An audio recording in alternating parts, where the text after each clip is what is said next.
Okay, good evening. This is Jackie Binkowski. I'm here to introduce my idea for curriculum change, creating a more equitable and diverse curriculum. This would be an adaptive change where curriculum would focus more on nurturing equality and inclusion within the classroom by establishing, researching, and sharing curriculum that is culturally responsive and celebrates diversity. This would focus on a curriculum that promotes cultural respect and the tolerance of others while helping students spread the values of inclusion and belonging. This change would work on identifying problematic areas of curriculum and promote teaching lessons and topics that are anti-racist, equitable, and multidimensional. A fellow teacher that I worked with put it as, we want to validate and empower the students of Burncoat to make it a place where they see themselves in their everyday learning.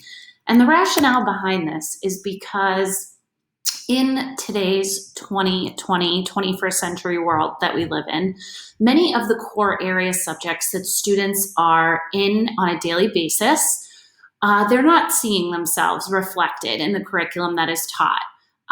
Examples of problems or texts that are being used are outdated, which causes students to feel disconnected from their learning. This school in particular is an urban secondary school, and about 74.4% of students are listed as high need.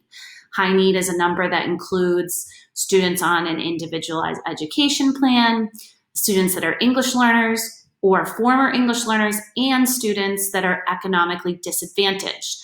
Another issue is the demographic of the students. It's a largely diverse population where almost 20% of students are African American, 42% are Hispanic, and only 30% of students are identifying as white, while most of the teachers that are in the building are white. And if you just kind of see the student demographic data presented, you can tell that this is a very diverse population compared to the rest of the state. And then when you uncover the teacher demographic data, the teacher demographic is highly not diverse. So what happens is you have teachers that are teaching curriculum that is not equitable to the students' understanding and learning. It is not creating a setting that the students feel comfortable in on a daily basis. The setting of this is based off of the mission statement of the district that a student should be exposed to a rigorous curriculum that helps students to become higher learners, helps them to, develop confidence in the classroom, to become conscientious and reflective citizens. If students are not accessing information on a regular, everyday basis, how can we build students who are reflective citizens of the world? The school instructional focus also states that curriculum should be rigorous, but it does not mention equity and diversity as a priority. Within a school as diverse as ours, we need to focus on changing curriculum so that it gives students the ability to use windows and mirrors in their learning. So learning that shows them other perspectives, but also reflects back to themselves. Cultural relevant teaching has become very relevant lately, and a few research-based support to support this type of curriculum change comes directly from the book Culturally Responsive Teaching in the Brain. The first quote here is from the foreword, written by Dr. Yvette Jackson, saying cultural relevance is the key to enabling the cognitive processing necessary for learning and imperative for engaging and unleashing intellectual potential for students of color. That in order to get students to think on a higher level, we need to be challenging and pushing them in culturally relevant ways. Later on in the book, the author, Zaretta Hammond, says that for culturally and linguistically diverse students, their opportunities to develop habits of mind and cognitive capacities are limited or non-existent because of educational inequity. And we see that inequity, every day right now, especially as we're living and operating in a remote world. Although the reasons for these inequitable outcomes are extremely complex and multidimensional, Cruz et al. Says one solution for remedying this missed opportunity is by delivering culturally relevant pedagogy, commonly referred to as culturally responsive teaching, which is a set of practices that are responsive to students' cultural and linguistic backgrounds and abilities.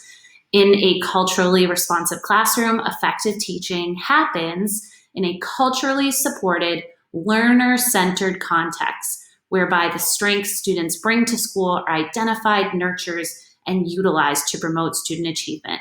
So creating a situation where this is student-centered and their learning is driven by their experiences on a daily basis and not based on the teacher's white, non-diverse experiences. Few challenges to consider in taking on a task such as this. Positive challenges, positive things. We have created a Center for Equity and Diversity in the building that other teachers and staff members have been eager to participate in. And this curriculum change work is already in the process of happening, and it's already in the works. So having a system where these conversations are already being had are in place. We also have an extremely supportive administration as we embark on this work. The negatives, possibly things that could hinder a change like this. Teachers that are committed to their curriculum, have been teaching for a long time, might be a point of resistance.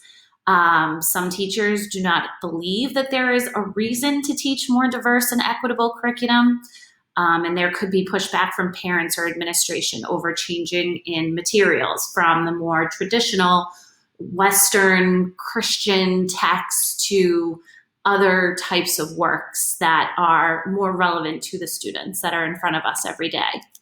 So leadership skills that will have to take place for this type of change to go into effect. This is not going to be an overnight process that people will have to take the time to be willing to change.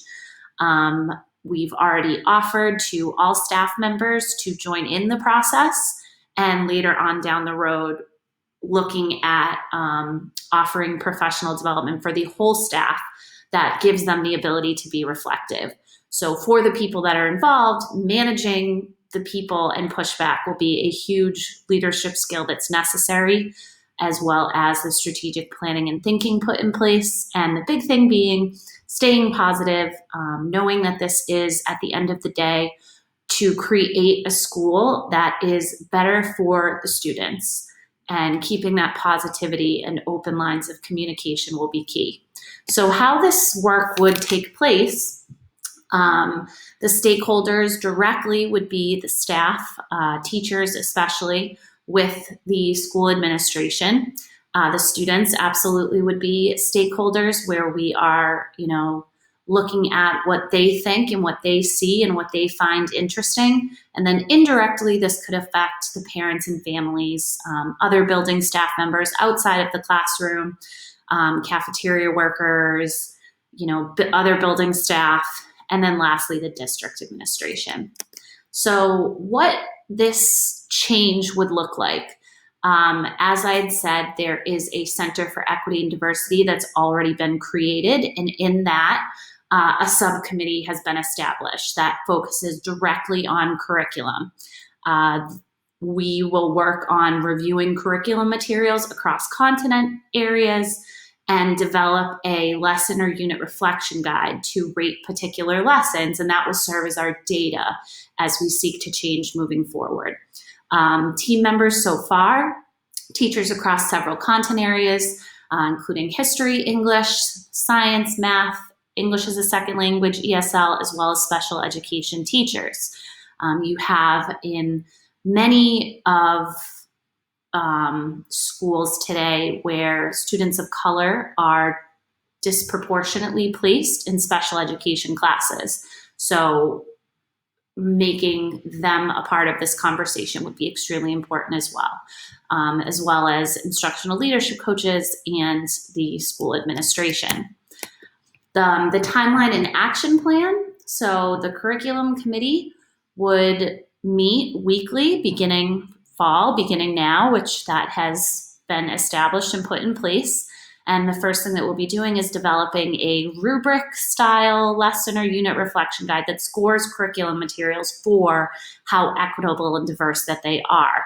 And that would be happening towards the spring. Another step that we would take is we would create a resource library of culturally responsive lesson plans or ideas or strategies for teachers to use as resources to fall back on. That would also be completed by the spring, so all these things could be implemented by the fall of 2021. And then after some of these changes are made, a student survey would be given to assess how the students feel about their new learning materials, and are they finding school more interesting, and are they accessing information at a higher order level than they were in the past. So in order to monitor and assess this plan, we would use data collected from the rubric scorecard that would assess current curriculum across content areas, which would help to open up the staff and have them begin to be reflective in preparation for professional development that would take place.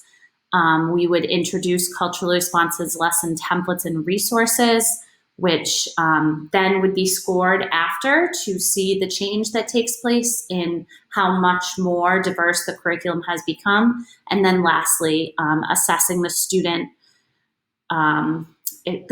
connection and experiences during classes and with these learning materials. And hopefully if they are accessing this material at a higher order level, that these would then be reflected later on down the road in student performance on state assessments and other tests. So the positive negatives of this style implementation: teacher buy-in. Some teachers might be unwilling to change their instruction. People need to have the ability to be reflective and receive feedback from all stakeholders. It's oftentimes as teachers that we have a difficult time looking at ourselves and the things that we are doing. So that would be a concern. Parent or family concern of new teaching materials in the classroom. And then, this could not change anything. This could not work at all. Lack of student involvement might continue. And reflecting on these teaching materials might not have any change in how students are dealing with their classes on a day-to-day basis. So I'm excited to kind of begin to continue this work and start to really change how our students see themselves in their classes on a daily basis.